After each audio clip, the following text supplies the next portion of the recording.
Martes 6 de octubre del 2020, bienvenidos a JN Noticias. Soy Paloma Barreto y estos son nuestros titulares.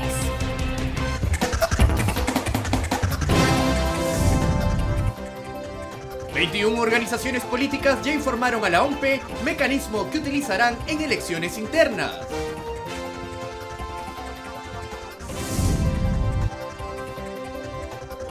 Conozca hoy al detalle cronograma electoral para las elecciones generales 2021. JNE da bienvenida a participantes de diversas regiones a la Escuela de Formación Política Indígena.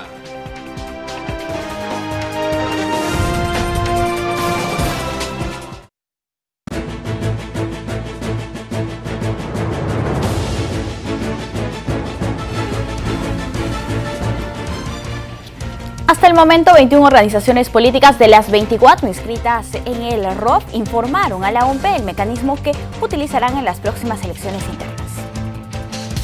16 organizaciones políticas informaron a la Oficina Nacional de Procesos Electorales que elegirán a sus candidatos a través de delegados, mientras que 5 agrupaciones lo harán a través del mecanismo Un Militante Un Voto, es decir, a través de sus afiliados. Son un total de 24 agrupaciones inscritas en el registro de organizaciones políticas del Jurado Nacional de Elecciones. Al respecto, Pilar Viglio, gerenta de Información y Educación Electoral de la OMPE, informó que en total solo 21 partidos cumplieron con informar sobre el mecanismo que utilizarán en las próximas elecciones internas. De acuerdo al cronograma electoral establecido por el Jurado Nacional de Elecciones, para las primarias de los partidos políticos, las fechas previstas son el 29 de noviembre y el 6 de diciembre. Los jurados electorales especiales de Cajamarca y Chota ya cuentan con jueces titulares y suplentes durante las elecciones del 2021. Ellos se encargarán de velar por el correcto desarrollo de justicia electoral en su jurisdicción. En el marco de las próximas elecciones 2021, la Corte Superior de Justicia de Cajamarca eligió por unanimidad a Henry Vera Ortiz como presidente del Jurado Electoral Especial de Cajamarca y como presidente suplente a la jueza superior titular Fernanda Bazán Sánchez. Asimismo, el juez superior integrante de la Sala Civil de Chota, Luis Sánchez López, fue elegido presidente del Jurado Electoral de la provincia de Chota y el juez superior Francisco Quiroz Barrantes como presidente suplente. Tras su designación, Henry Vera Ortiz agradeció el respaldo por unanimidad que recibió de la Sala Plena y expresó su firme voluntad de trabajar a favor del fortalecimiento del Jurado Electoral de Cajamarca y por la consolidación de la democracia. Por su parte, Sánchez López agradeció a los jueces superiores, integrantes de la Sala Plena, por su elección y confianza para comprometerse a realizar su labor de manera transparente y eficiente. El jefe de la Oficina Nacional de Procesos Electorales, Piero Corbeto, informó que el sistema de escrutinio automatizado permitirá tener resultados la misma noche del día del sufragio. En el marco de las elecciones internas de las organizaciones políticas, el titular de la OMPE, Piero Corbeto, indicó que los resultados de dicho proceso comicial estarán listos el mismo día, gracias al sistema de escrutinio automatizado. En este contexto, la OMPE implementará protocolos sanitarios para cada una de las etapas de la elección: instalación, sufragio y escrutinio. El ente electoral destaca la importancia de la mascarilla, protector facial e indumentaria de protección como medidas para evitar el contagio de la COVID-19. El jefe de la OMPE señaló además que durante las primarias es responsabilidad exclusiva de las organizaciones políticas la movilización de sus afiliados. Asimismo, exhortó a colegios y universidades privadas a ceder sus espacios para las próximas elecciones del 11 de abril y poder así triplicar el número de locales de votación. El cronograma electoral ya está en marcha. A continuación, le hemos preparado un video para que tenga presente cada una de estas importantes fechas que marcan los hitos más importantes de las próximas elecciones generales 2021. Veamos. Acompáñennos a conocer los hitos importantes del cronograma electoral para las elecciones generales del 2021, elaborado por el Jurado Nacional de Elecciones. La convocatoria para los comicios generales fue realizada el 9 de julio del 2020 por el presidente de la República, Martín Vizcarra. El 13 de septiembre se aprobó el padrón electoral a utilizarse el 2021, documento elaborado por el Registro Nacional de Identificación y Estado Civil, que cerró, como precisa la normativa electoral, el 11 de abril, un año antes de los comicios, en los que participarán 25.287.954 electores. El 12 de octubre es la fecha límite para solicitar la inscripción de una alianza electoral, mientras que hasta el 29 del mismo mes se podrán inscribir estos acuerdos entre organizaciones políticas. Para el 9 de diciembre, como máximo, todas las organizaciones políticas deben publicar los resultados de sus elecciones internas. Cabe recordar que por primera vez, obligatoriamente, los organismos del sistema electoral participarán del proceso de democracia interna. El 22 de diciembre, según indica el calendario electoral, será la fecha límite para la presentación de las solicitudes de inscripción de fórmulas presidenciales y de candidatos al Congreso ante los jurados electorales especiales. Así también, el 22 de diciembre será la fecha de cierre del registro de organizaciones políticas. Para el año 2021, el cronograma establece que el 31 de enero la Oficina Nacional de Procesos Electorales sorteará a los ciudadanos que serán miembros de mesa el próximo 11 de abril. En tanto, el 10 de febrero es la fecha límite para la publicación de fórmulas y listas admitidas por los jurados electorales especiales de cada circunscripción. En el mes de marzo, el día 12 será la fecha límite para la resolución de tachas y el día en que se podrán excluir a candidatos por declaración jurada, hoja de vida y dádivas. Mientras que el 10 de abril, un día antes de las elecciones generales, será la fecha límite de exclusión por situación jurídica del candidato.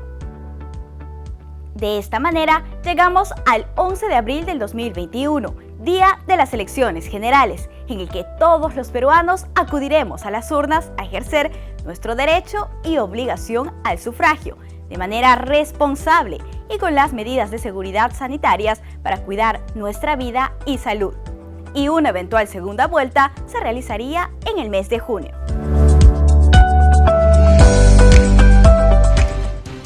Para el proceso de elecciones generales, las organizaciones políticas deberán realizar elecciones internas para definir a sus candidatos. Sin embargo, también tienen la posibilidad de hacerlo por designación directa en 20% de los casos, como determina la ley. Con miras a las elecciones generales del 2021, las organizaciones políticas que presentarán listas de candidatos tienen la posibilidad de designar hasta una quinta parte del total de candidatos al Congreso y al Parlamento andino de manera directa. La ley ahí sí establece una regla. El 80% de toda la lista de candidatos tienen que ser necesariamente elegidos a través de los procesos de democracia interna. Como nosotros sabemos, para participar de un proceso de democracia interna, la ley te pide de que estés afiliado a la organización política. ¿Y esto qué quiere decir? Y la ley te dice básicamente que tú has tenido para poder inscribirte a una organización política hasta el 30 de septiembre pasado, ¿no? Que ha sido hace un par de días más o menos. Entonces tenemos esas dos reglas, ¿no? El 80% de toda la lista de candidatos tiene que ser elegida a través de un proceso de democracia interna y las personas que participan como postulantes a ser candidatos en este proceso de democracia interna tienen que ser necesariamente personas que están afiliadas a la organización política. Esta normativa está establecida en el Reglamento de Inscripción de Fórmulas y Listas de Candidatos para Elecciones Generales 2021, aprobada por el máximo ente electoral. La ley te dice también de que los partidos políticos pueden designar de forma directa al menos, digamos, como máximo al 20% de la lista. Este quiere decir que este 20% como máximo, porque puede ser menos, puede que el partido político solamente decida utilizar 10% de designados, 15, 5%, pero tienen hasta un 20% de la lista que puede ser designado directamente. Es decir, el órgano que el estatuto le dé la competencia del partido político va a poder señalar qué persona participa en este proceso electoral de forma directa, que pueden ser aquí ya personas que sean invitadas a la organización política, como también pueden ser sus propios afiliados, ¿no? Aquí hay que recordar de que aquí se ha habido un cambio de porcentaje. Eso se trata también de una reducción, porque antes del 2019 el porcentaje de designación era del 25%, ¿no? Es decir, un cuarto de toda la lista de candidatos. Y este porcentaje se ha reducido a partir del 2019 a un 20%, que es un quinto de la lista, ¿no? Y obviamente estos puestos que van a ser designados tienen que ser previamente separados para que no se confundan con los puestos que van a ser, digamos, disputados en la democracia interna. Cabe precisar que la designación directa es únicamente aplicable a la lista de candidatos al Congreso y Parlamento andino, más no a la fórmula presidencial. Esta tiene que ser elegida a través de las elecciones internas.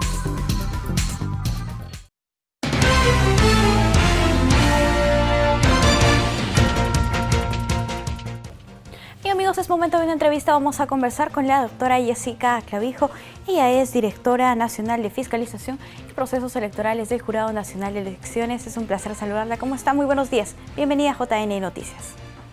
Gracias por la invitación, Paloma. Un saludo a todos los televidentes de JN Noticias y justamente a todas aquellas personas que están al tanto de todo el acontecer que se viene dando en este proceso electoral en marcha. Doctora, ya se ha aprobado recientemente un reglamento para la fiscalización y procedimiento sancionador sobre la conducta prohibida en propaganda electoral y nos gustaría que nos comente cuál es el objetivo de este. Así es, Paloma. Ya en nuestra normativa hay lineamientos que se dan en el marco de regular la conducta prohibida en la propaganda electoral, que quizás ese término no le sea muy familiar, pero lo que implica es que se regule todo este tema relacionado a la entrega de dádivas, a la entrega de regalos, de bienes, que por muchos años se habían dado en nuestro país y que esto implica que se había venido generando toda una compra de votos, es decir, el clientelismo político, el aprovechar en algunos casos la necesidad de algunas personas para poder inducir su voto. En este sentido, ya la norma cambió y se estableció una prohibición para la entrega de dádivas. Lo que ha hecho este reglamento que ha emitido el Jurado Nacional de Elecciones es justamente regular este aspecto, estableciendo los procedimientos y sobre todo asegurando que los candidatos y las organizaciones políticas sepan cuál va a ser el procedimiento que se va a aplicar. Así es, doctora. Nos gustaría que nos comente un poco de lo que dice este reglamento y principalmente sobre los principios que debe respetar la propaganda electoral. Claro que sí, Paloma. Mira, esta resolución es la 332-2020 JN, que ha sido ya publicada en el Diario Oficial del Peruano. A partir del día siguiente de su publicación entró en vigencia, pero además también la pueden ubicar en el portal del Jurado Nacional de Elecciones. Uno de los artículos muy importantes que contiene esta resolución es el artículo 6, que habla acerca de los principios de la propaganda electoral, que son aquellos referidos a la autenticidad, a la igualdad y no discriminación.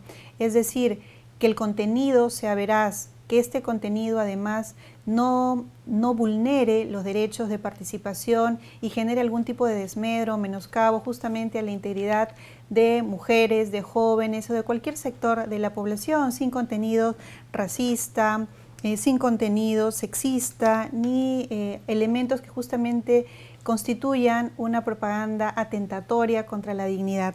También debe estar enmarcada dentro de los principios de legalidad, de veracidad y evidentemente de no falseamiento a la voluntad popular. Qué importante entonces es que esta propaganda se encuentre acorde a lo que establece la normativa nacional y que también sea dotada de contenido veraz, es decir, que no se genere tampoco publicidad o propaganda que sea engañosa o que contenga información que no obedece a la verdad. Así es. ¿Cuál de estos principios son novedosos en este reglamento, doctora? Bueno, básicamente estos principios hablan un poco de qué es lo que establece la norma, cuál es la lógica que debería tener el que en el marco de campañas electorales se brinde información certera a la ciudadanía y que además no sea un instrumento para poder atentar o que haya lo que muchas veces se llama campaña sucia o guerra sucia entre candidatos. Lo ideal es que la propaganda electoral pueda informar, pueda lograr captar el interés del electorado para que el día de las elecciones justamente la voluntad popular se traduzca en las urnas. Entonces justamente estos principios buscan generar este marco para que la propaganda electoral cumpla con estas características y creo yo que la población pueda tener acceso a información que le va a ayudar a decidir su voto. Lo importante es un voto informado y además un voto meditado. Doctora, ¿cuáles son las conductas prohibidas respecto a la propaganda electoral? Bueno, las conductas prohibidas son aquellas que implican la entrega de dinero, de bienes, incluso la norma entra al detalle de aquellos elementos que muchas veces son entregados como medicina, agua, materiales de construcción, enseres del hogar u otros bienes, pero no solo la entrega, sino también la promesa de entrega de estos bienes puede ser considerado una conducta prohibida. Bien, respecto a los actos que no constituyen una conducta prohibida según lo que establece este reglamento, doctora. Claro, hay actividades proselitistas que se generan evidentemente en el marco de una campaña electoral, y en estas actividades sí es posible que se entreguen algunos bienes, como por ejemplo aquellos que son de consumo inmediato y que se entregan de manera individual, y aquellos que constituyen propaganda electoral. Pero incluso estos bienes no deben exceder un monto, que es el 0.3 de una UIT, ¿no? Entonces, para ello justamente los fiscalizadores estarán muy atentos para poder recabar algunas situaciones que vulneren la norma. Y de la misma manera, si algún ciudadano tuviera conocimiento de alguna situación irregular, podría hacer las denuncias respectivas. Bien, doctora, ya conocemos en ese sentido cuáles son los principios que se deben respetar, cuáles son las conductas prohibidas, y ahora nos gustaría que nos comente un poco más de la labor que realiza la Dirección Nacional de Fiscalización del Jurado Nacional de Elecciones en el marco de este proceso electoral. Así es, ya se están por instalar los jurados electorales especiales, quienes son la primera instancia en justicia electoral. En tanto los jurados no se instalan, es la Dirección Central de Gestión Institucional la que tiene este rol, y estas dos instancias se apoyan justamente en la labor de los fiscalizadores, quienes son los ojos y oídos justamente de la justicia electoral, y van a recabar esta información a través de los medios probatorios necesarios para poder informar a las instancias jurisdiccionales de la posible vulneración de una norma. Y refuerzo justamente el tema de los medios probatorios porque es importante que haya garantías durante el proceso. Los fiscalizadores presentarán los medios probatorios respectivos, harán los informes que contengan justamente los lineamientos que establece también este reglamento, para que pueda emitirse un pronunciamiento en primera instancia de la manera más adecuada y garantista, porque justamente dentro de este procedimiento también se vela por el derecho de defensa. Usted nos habla de un informe del fiscalizador. ¿Cómo es este? ¿Qué contiene? Este informe, además de los medios probatorios, establece también cuáles son esos elementos que van a establecer que se haya infringido la normativa, y hará seguramente un estudio de mercado para poder determinar, por ejemplo, el precio, el valor que tienen estos elementos que han sido entregados, porque uno de los elementos también que va a analizar el organismo electoral es que no sobrepase el monto que ha estado establecido. Como regla general, no se debe entregar ningún tipo de bien orientado a captar el voto, a comprar el voto. Esa es la regla general, y en este campo no interesa el monto. Este monto referido a un porcentaje de la UIT guarda relación con aquellos bienes que sí están permitidos, aquellos bienes de consumo individual e inmediato o propaganda electoral que se entrega en el marco de actividades proselitistas. Si hablamos de medicinas, de agua, de materiales de construcción de enseres que están dentro de la prohibición, en este ámbito no interesa el precio, porque lo que debe quedar claro es que está prohibida la entrega de dádivas o la promesa de dádivas en el marco de un proceso electoral. Doctora, aquellas personas que infrinjan esta normativa van a tener una sanción. ¿Cómo se desarrolla este proceso sancionador? Así es, hay un proceso sancionador que viene en una primera etapa con el informe de fiscalización o la denuncia. Se da el derecho de defensa, con los descargos o sin ellos ya el jurado electoral especial se pronuncia y se puede imponer una multa de 30 UITs. Hay una etapa en la cual sí se podría llegar a la exclusión, si se da un supuesto de reincidencia. Si se diera este caso, se podría llegar a la exclusión. Ahora, hay un cronograma electoral que ha sido aprobado por el Jurado Nacional de Elecciones que establece también la fecha máxima en la cual se procedería a la exclusión de candidatos por este supuesto.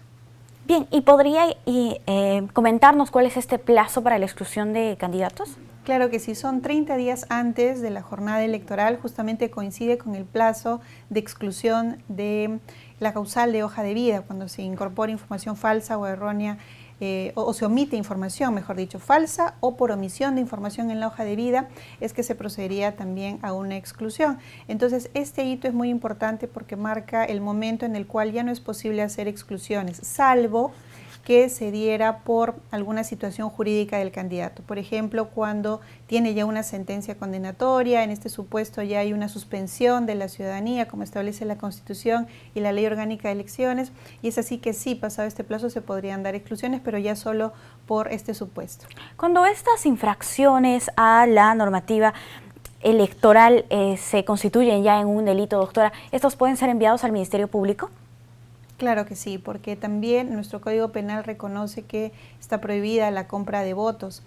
Es así que antes de que se diera esta norma, el artículo 42 en la Ley de Organizaciones Políticas, estos actuados pasaban directamente al Ministerio Público. Hoy por hoy tiene su trámite en la vía electoral bajo la Administración de Justicia Electoral, porque se impone una sanción administrativa de multa o se puede llegar a la exclusión del candidato sin perjuicio de que además se derivan los actuados al Ministerio Público para que en vía judicial se realice la investigación correspondiente y se impongan también las sanciones del caso. Doctora, hablamos de una primera instancia en justicia electoral que se trata de los jurados electorales especiales. ¿Qué pasa si el candidato o la organización política no está de acuerdo con la sanción que se le ha impuesto? ¿Qué puede hacer este candidato? Claro que sí, en el entendido de que no estuviera conforme con el pronunciamiento de una primera instancia, recordemos que se van a instalar 60 jurados electorales especiales a nivel nacional, en el entendido de que no estuviera de acuerdo, se puede apelar la decisión. Esta apelación sería elevada a una segunda instancia, que es el Jurado Nacional de Elecciones, para que se pueda pronunciar en instancia definitiva, en instancia final. Bien, doctora, muchísimas gracias por acompañarnos en esta oportunidad en JN Noticias. Es un placer conversar con usted. Gracias, hasta pronto. Bien, amigos, es momento de hacer una brevísima pausa aquí en JN Noticias. Al volver, más información.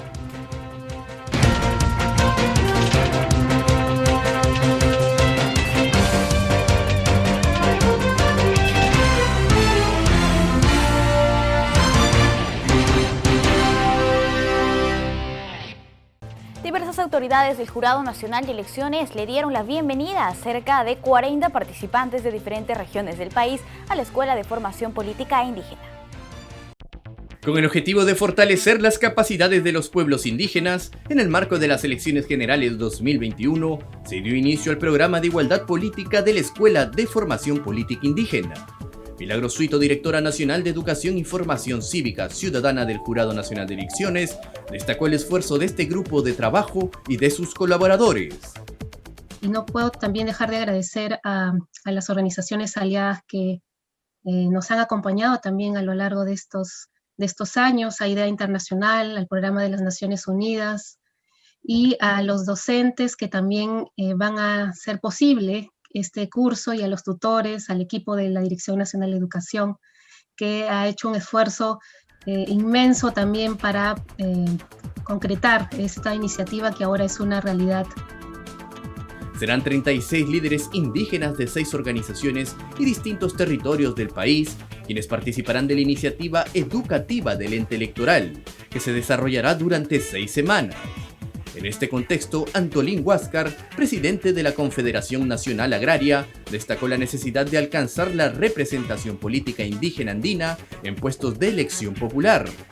Al respecto, Luis Egusquiza, representante de IDEA Internacional, señaló que es necesario potenciar la participación y elección popular de la comunidad indígena.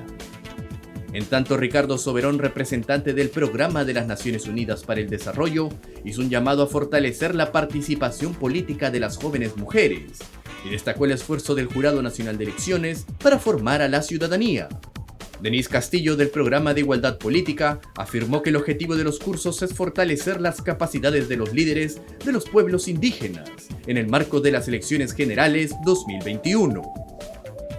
El objetivo es fortalecer las capacidades de líderes y lideresas, ¿no?, de ustedes que son parte ya de organizaciones indígenas y que sabemos que vienen ya trabajando además por los derechos de los pueblos indígenas, ¿no?, con el objetivo de tener una efectiva participación política y social, ¿no?, en el marco efectivamente de estas elecciones generales 2021. La Comisión de la Mujer aprobó el texto sustitutorio que establece criterios de paridad para el nombramiento de ministros y viceministros en el Poder Ejecutivo. Veamos. Con el objetivo de promover la paridad de las mujeres en el sector público, la Comisión de la Mujer del Congreso de la República aprobó el texto sustitutorio que establece mecanismos de igualdad en la designación de la alta dirección del Poder Ejecutivo.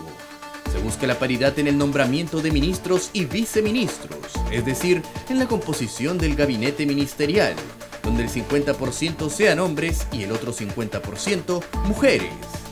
La congresista Mónica Saavedra de la bancada de Acción Popular, una de las gestoras de esta iniciativa, escribió en su cuenta de Twitter que se trata de un gran paso para la igualdad de oportunidades entre hombres y mujeres.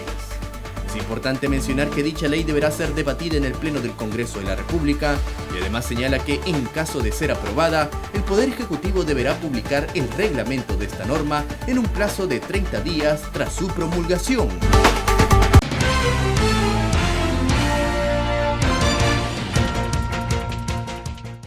Vamos a conversar ahora con Patricia Zárate. Ella es investigadora del Instituto de Estudios Peruanos. Es importante abordar el impacto de la pandemia de la COVID-19 en la ciudadanía. Es un placer saludarla. ¿Cómo está? Muy buenos días. Bienvenida. Buenos días. Muchas gracias por la invitación. Señora Patricia, para que nos comente inicialmente qué significa ciudadanía. Bueno, los ciudadanos somos las personas que vivimos en un país y tenemos deberes y derechos tanto individuales como colectivos, tanto en temas administrativos, tributarios, políticos, legales, en fin, hay una serie de normas con las que cumplimos. Se supone que accedemos a la ciudadanía a partir del DNI, que es a los 18 años.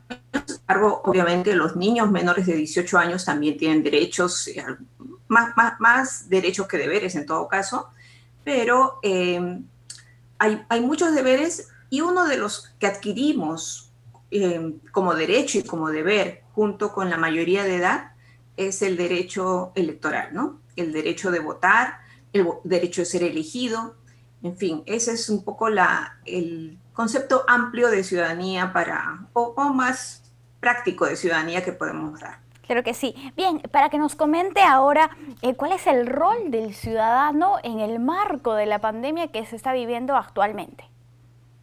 Bueno, nosotros hemos estado viendo cómo ha ido respondiendo la ciudadanía a unas encuestas de opinión que hacemos regularmente en el Instituto de Estudios Peruanos y obviamente hay una preocupación central.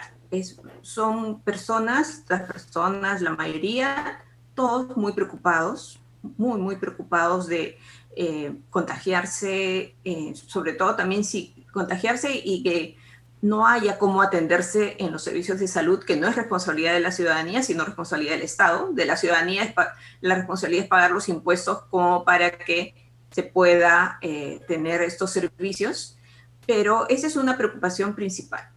Otro tema que ha salido de manera muy fuerte también y quizá influida por los medios de comunicación y por la desconfianza personal que en general es una característica de la ciudadanía peruana, como explicaré más adelante, la mayoría te dice, ¿no?, que sí cumple con el uso de la máscara, de la mascarilla, que salía poco cuando había que salir, que más o menos la mayoría cumplía la cuarentena y que sus vecinos también mayormente sí cumplían, ¿no? Pero en general casi siempre miraban la culpa en el otro, ¿no? Le echaban la culpa a los otros, quizá a esas personas que aparecían en medios, lo cual es muy impresionista porque los que aparecen en medios en realidad puedes contar decenas o hasta centenas, pero somos millones de peruanos los que nos quedábamos en nuestras casas y cumplíamos. Entonces había esta doble visión, ¿no? Por un lado, yo cumplo como ciudadano, estoy cumpliendo con lo que me dice el gobierno de cuidarme, de hacer tal o cual cosa. Sin embargo, también había la preocupación porque había muchas medidas que el gobierno dio y que lamentablemente causaron aglomeración y obviamente más contagios, ¿no? Pero la ciudadanía sí trató de cuidarse, creo que sí trató de cumplir. Sin embargo, este hecho de la desconfianza, como te decía, hay una pregunta que nosotros siempre hacemos en el Barómetro de las Américas y comparamos a Perú con otros países y por lo general solo estamos por encima de Brasil o Haití en la confianza interpersonal. Confiamos muy poco en las otras personas, entonces confiamos en nuestro comportamiento, pero pensamos que es la otra persona la que nos está cuidando. Eso es en términos de nuestro comportamiento, en nuestro respeto a ciertas normas, que no es algo que sea tan común, digamos, porque hay mucha informalidad, no solo económica, la informalidad se entiende porque no hay un sistema económico que pueda incluir a todos, pero esa informalidad tiene un correlato político, tiene un correlato social, tiene un correlato en que no se respetan las normas, en que la gente también no sabe si confiar o no confiar, en fin, hay una serie de cosas que lamentablemente no creo que hayan cambiado demasiado con el tema de la pandemia. Claro, ahora se nos viene otro nuevo reto y es el de las elecciones generales del 2021 y previamente unas elecciones internas. En ese sentido, ¿cuál será el rol que deberá cumplir el ciudadano? Bueno, aquí hay un tema bien interesante porque a medida que ha mejorado la economía, ha aumentado también el ausentismo electoral.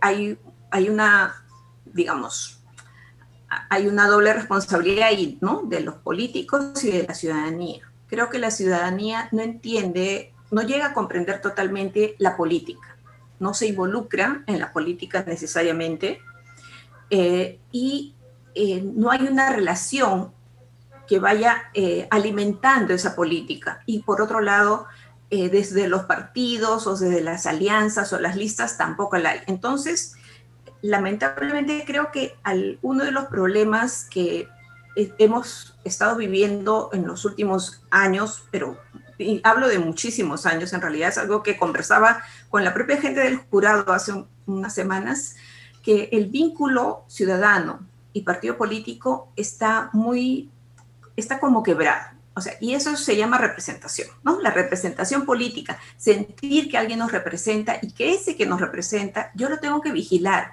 porque como ciudadano tengo deberes y tengo derechos. Si bien tengo el derecho de vigilar, también tengo el deber de hacerlo, porque para algo he elegido a determinados candidatos y tengo que seguir lo que están haciendo. Y lamentablemente acá en Perú lo que encontramos es que la gente elige a alguien y le desilusiona a los 3 meses y ya quiere vacarlo, quiere que se vaya. O sea, eso pasa con las revocatorias de los alcaldes, eso pasa en todo sitio.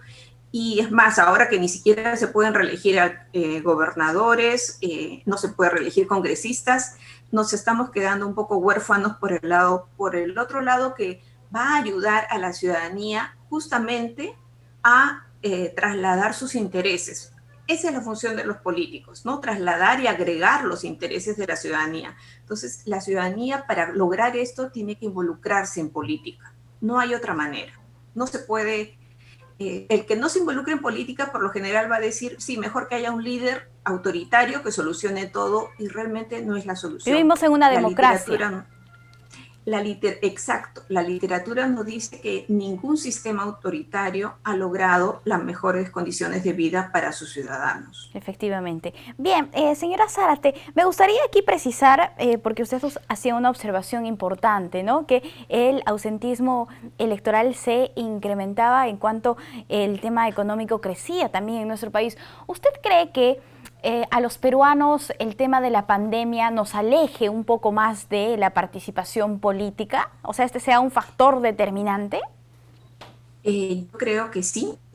Sospecho que sí. Justamente vamos a hacer esta pregunta en la encuesta que va a salir a fin de mes, si es que las personas se animan a ir a votar o se animan a ser miembros de mesa, ¿no? Porque va a haber todas las indicaciones de no estar con personas que uno no conoce, a menos de 2 metros, digamos, no sé de qué manera se va a poder cumplir.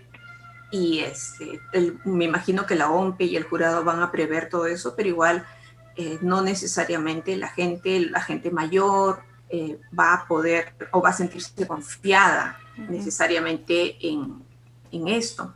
Yo creo que a las personas sí les importan mucho las elecciones. O sea, participa de todos modos más del 70% de la gente, pese a que tiene que pagar una multa, es cierto. Por otro lado, no sé hasta qué punto, si el voto no fuera obligatorio, la gente participaría, pero sí creo que va a tener un efecto importante en la participación en la votación. Bien, vamos a ver qué es lo que pasa y como usted dice, hay mucho trabajo por hacer por parte del sistema electoral también y de nuestras autoridades. Vamos a conversar también sobre este conversatorio que se tiene en los próximos días. Cuéntenos cómo va a ser su participación. Es un conversatorio organizado por el Jurado Nacional de Elecciones. Sí, justamente el conversatorio es un conversatorio virtual de acceso libre para todos, la participación ciudadana en el contexto del COVID-19.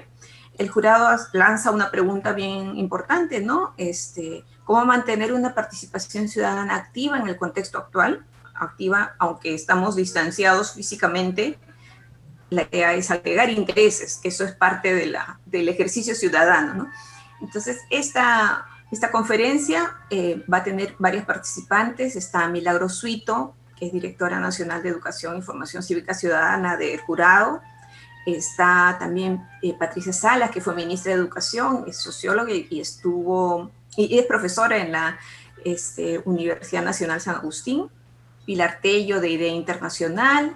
Patricia Andrade, que también fue ex viceministra de Educación. Entonces, creo que ahora somos todas mujeres. Es muy interesante que el jurado haya decidido tener un panel solo conformado por mujeres, pero esa es la idea, ¿no? El miércoles 7 a las 7 de la noche estaremos nosotras conversando sobre estos temas. Perfecto, y la transmisión será totalmente libre a través de las redes sociales, el Facebook también del Jurado Nacional de Elecciones. Señora Zárate, muchísimas gracias por acompañarnos hoy aquí en JNI Noticias.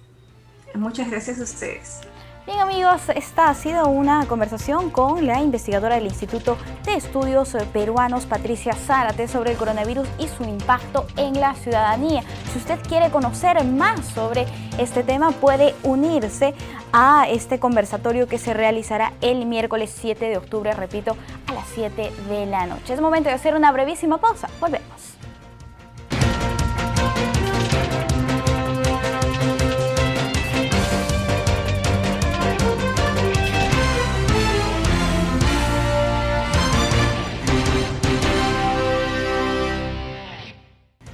El Congreso declaró improcedente denuncias contra altos funcionarios como el mandatario Martín Vizcarra y los titulares del Poder Judicial, José Luis Lecaros, y del Ministerio Público, Zoraida Ábalos, entre otros. Veamos. La Subcomisión de Acusaciones Constitucionales del Congreso declaró improcedentes 3 denuncias que habían sido presentadas contra altos funcionarios, incluyendo al presidente de la República, Martín Vizcarra, y los integrantes del Tribunal Constitucional.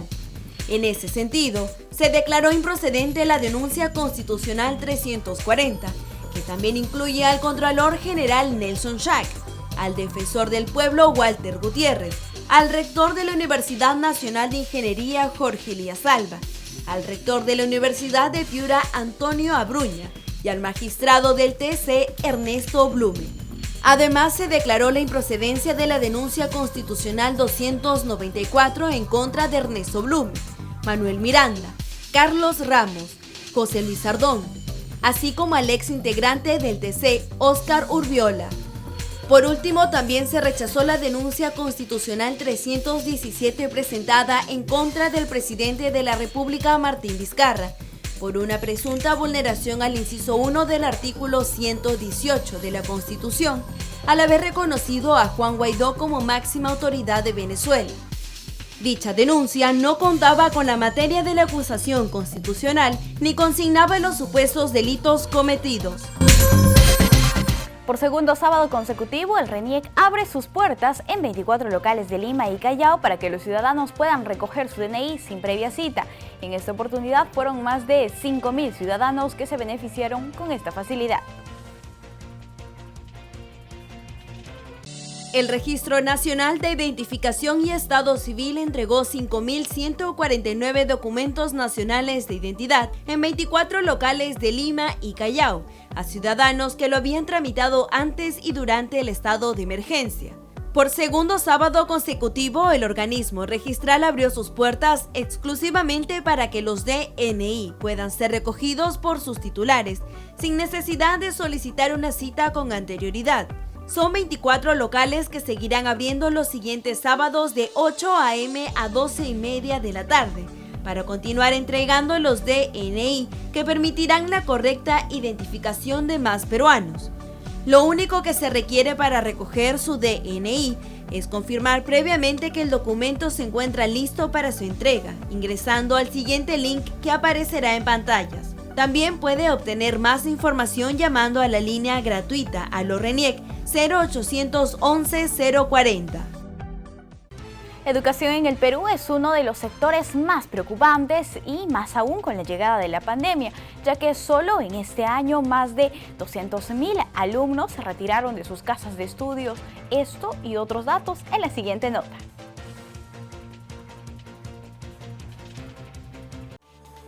Los colegios privados se han visto afectados por la pandemia al igual que otros sectores, y esto se vio reflejado en números, con 110.000 alumnos que tuvieron que trasladarse a instituciones públicas. El principal motivo del cambio es la afectación económica en las familias. Asimismo, el impacto económico en el país obligó que 2.000 colegios cierren y dejen a 5.000 docentes desempleados. En cuanto a los alumnos, se retrasaron en el pago de sus pensiones, pese a que estos se redujeron, provocando que el índice de morosidad bordeara entre un 70% y 80%, un porcentaje alto que preocupa al sector educativo privado. Otro dato señala que 230.000 estudiantes se han retirado del colegio solo este año y más de 200.000 estudiantes de secundaria no acceden a la plataforma remota a pesar de estar matriculados. Por su parte, en el Congreso alistan normas para aplicar control de precios, cuota de ingreso a los centros educativos. Y ahora tenemos nuevamente con nosotros el reporte oficial de las noticias de la COVID-19 elaborado por la Agencia de Noticias Andina. Ana Bendezú nos informa.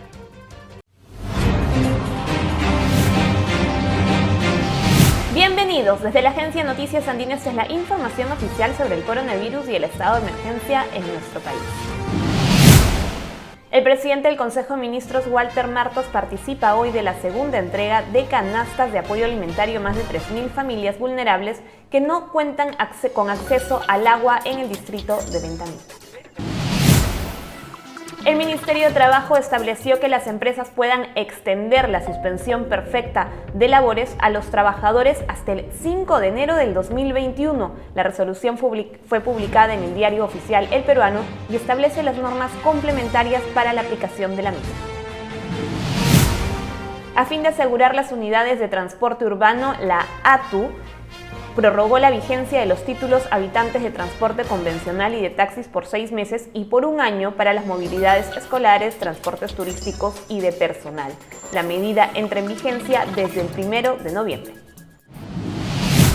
Atención porque el Instituto Nacional de Rehabilitación del MINSA recomienda a los pacientes que fueron dados altas de COVID-19, especialmente aquellos que estuvieron hospitalizados, que realicen ejercicios en casa 2 veces al día. Entre estos deben estar aquellos que ayuden a mejorar el patrón respiratorio y las condiciones físicas en general.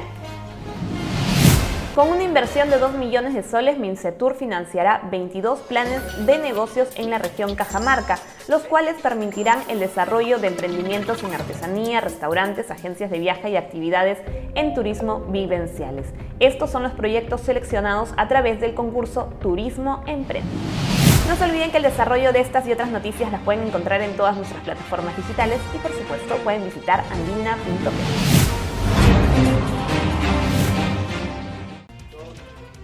Nuestros amigos de TV Cosmos nos comparten una historia aleccionadora de cómo una vendedora de caramelos y su hijo de 10 años nos enseñan con su ejemplo a no desmayar por la pandemia. Veamos. Una planta y una manzana y una hormiga. De esta manera, coloreando libros, este pequeño de 10 años de edad acompaña a su madre, una aguerrida y ejemplar mujer, quien trabaja vendiendo caramelos en la calle. ¿Libros para que colorees? Sí. De repente más juegos, ¿verdad? Para que puedas estar con tus hermanitos. Sí. ¿Quieres mucho a tu mamá? Sí. ¿Cuánto quieres a tu mamá? Un montón. ¿Cómo es tu mami contigo? Buena. ¿Qué te gusta cuando prepara? ¿Qué es lo que más te gusta? Arroz chaufa. Stephanie Alarcón es madre soltera y tiene 4 hijos. Asegura que enfrenta esta cuarentena con mucho sacrificio, pero vale la pena el esfuerzo, pues ella y sus hijos salen adelante. Aclara que no todos los niños que están en la calle son delincuentes. Asegura que la base está en la crianza. Uy, esta pandemia yo la he luchado, o sea, como sea, pero gracias a Dios que yo he salido a trabajar, he venido a vender mis caramelos porque día a día no es que juntemos una cantidad y llevemos a la casa, no. Pues se gana ¿A qué se dedicaba? a lavar ropa, a cocinar, por ahí me contrataban para cocinar, limpiar, hasta por acá mismo también, por acá al lado de la farmacia también yo limpiaba, pero gracias a Dios sí, él hace su tarea. Como le digo, no quiere decir que todos los niños que se han criado en la calle son unos niños de mal. Depende cómo uno los educa, cómo uno los va educando desde abajo, ¿no? Cómo uno les da, les enseña a ganarse un pan de cada día, ¿no? No todos los días son productivos para esta mujer, a veces vende y a veces no. Pero asegura que fruto de su esfuerzo, que no conoce hora ni cansancio, siempre hay algo que comer en casa. Carne, una tortilla, por ejemplo, ¿no? De cebolla, tomate, lo que sea se les da. Pues lo que uno tiene, o sea, no hay que enseñarles a lujos, no, porque uno no puede. No, yo al menos yo no les he enseñado eso, yo les he enseñado a darles lo poco, que sea una papa sancochada con su huevo revuelto y ya está. Sacarlos a los hijos adelante. En esta vida nos vamos a caer, vamos a tropezarnos, sí, pero hay que levantarnos con más fuerza para ellos, más que nada para ellos, demostrar, enseñarles a ellos. Johan, el compañero pintor, cursa el 3er grado de primaria y tiene un gran sueño. ¿Qué es lo que desearía hacer cuando seas grande, digamos? Futbolista. ¿Cómo quién? Pablo Guerrero. Ni el clima ni la pandemia acaba con la fuerza de esta señora y de este niño, quienes con mucha fe salen a diario a la calle y exponiendo su salud a buscar el pan con dignidad. En un cementerio de caballitos de Totora se han convertido algunas zonas del litoral de Trujillo. Los pescadores y vecinos piden limpiar estas áreas de playa. El informe es de nuestro canal aliado TV Cosmos. Este grupo de pescadores del balneario de Huanchaco pide a la municipalidad distrital el recojo inmediato de los restos de totora inservibles que están en la playa, según ellos, desde hace varias semanas. Ya hasta aquí tendrá playa como un mes, no vienen a recogerlo. El problema acá de nosotros es que el caballito de totora dura entre 15, 20 o un mes máximo y hay que renovar, entonces esa totora ya, le llaman la muerte del caballito, ya no vale. Entonces eso tiene que venir camión del consejo a llevarlo. El presidente de la Asociación de Pescadores de Huanchaco señaló que siempre han dejado en esta parte los caballitos de totora inservibles y es el camión de limpieza pública quien los debe recoger. El alcalde distrital Esay García mostró su compromiso para el recojo de estos desechos. Hay propietarios de esos caballitos y le hemos notificado para poder que ellos nos autoricen para poder retirarlos, ya que están dando un mal aspecto ahí. En Huanchaco, su población vive del turismo, actividad económica que sigue siendo golpeada debido a la pandemia. Y estos hombres de mar, aparte de la pesca artesanal, se ganaban la vida con el paseo en caballito de totora, afectado actualmente.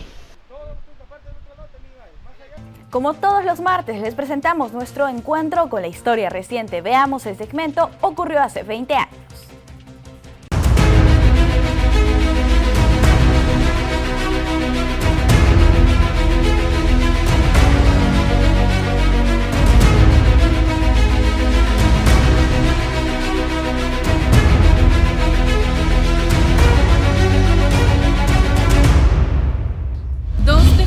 Del 2000 se celebraron las históricas elecciones en México, siendo estas las últimas del siglo XX. El conservador Vicente Fox, de 58 años, del Partido Acción Nacional, ganó en las elecciones, poniendo fin a 71 años de gobiernos ininterrumpidos del Partido Revolucionario Institucional, conocido como el PRI. Fox gobernó hasta el 2006 y es considerado el primer presidente de la denominada transición a la democracia mexicana. 20 de marzo del 2000. El Papa Juan Pablo II inició su viaje a Tierra Santa, Israel, hasta el 26 de marzo. Su visita fue importante ya que expresó su simpatía y respeto ante el pueblo israelí, presentando a una iglesia diferente ante los judíos. Juan Pablo II recorrió Jerusalén, Belén y Nazaret. Conocido como el Papa Peregrino, realizó más de 100 viajes a lo largo del mundo, llevando un mensaje de amor. El 30 de marzo del 2005 fue visto por última vez en el balcón del Vaticano. Después de 2 días falleció y fue canonizado en el 2014, santificando al entrañable Papa Charapa Juan Pablo II. 1 de mayo del 2000, el reconocido escritor Dan Brown publicó el libro Ángeles y Demonios, donde narra algunos de los más oscuros enigmas de la historia. Los libros del autor han sido traducidos a 56 idiomas, conocido como el autor de grandes bestsellers internacionales como su máxima obra, El Código Da Vinci, que hasta hoy sigue siendo el libro más vendido en habla española de los últimos tiempos. 31 de mayo del 2000. El recordado rey del timbal, Tito Puente, falleció en Nueva York. Famoso compositor y percusionista de origen puertorriqueño, quien grabó más de 190 discos de jazz afrocubano, jazz latino y en sus últimos años dedicado a la salsa, demostrando su gran talento y pasión por la música, siendo un referente de la salsa en estos tiempos.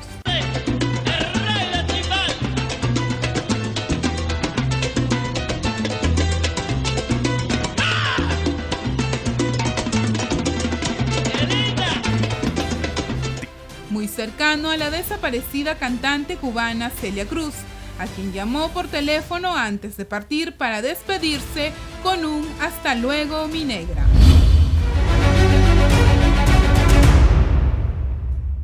Es momento de nuestro bloque internacional aquí en JNE Noticias.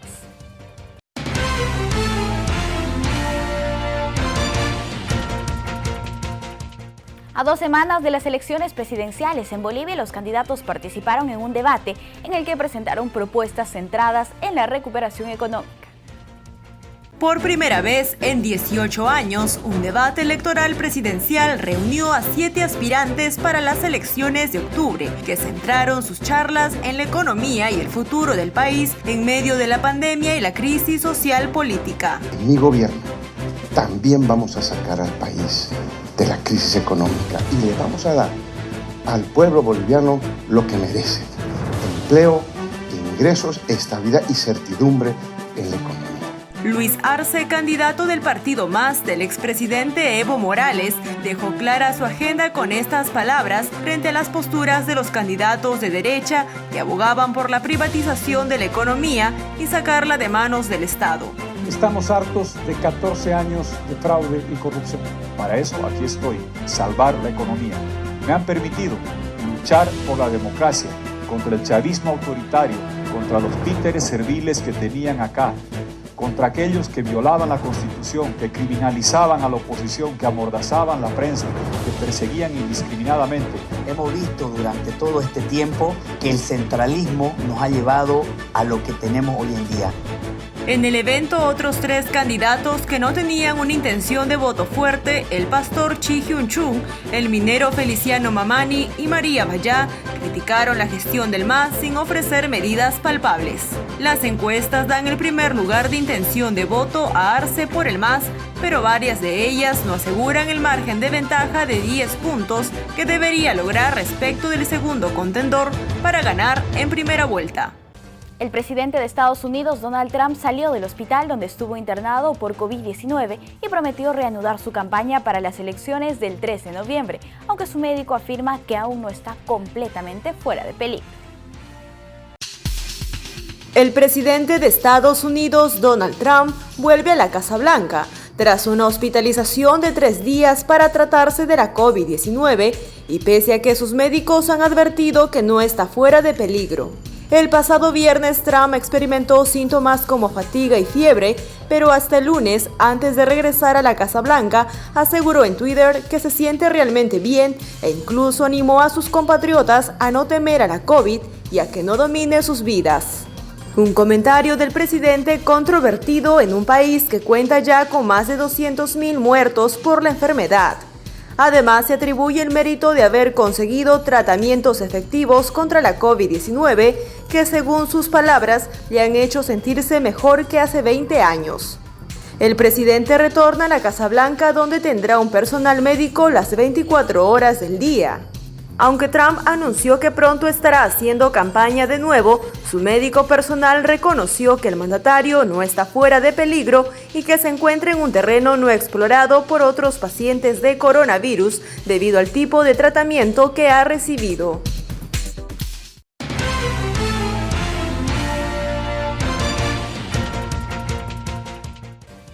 amigos, muchas gracias por acompañarnos en la jornada informativa del día de hoy. Para nosotros es un placer trabajar para ustedes. Ahora los dejamos con imágenes de Huancazancos en Ayacucho. Permiso.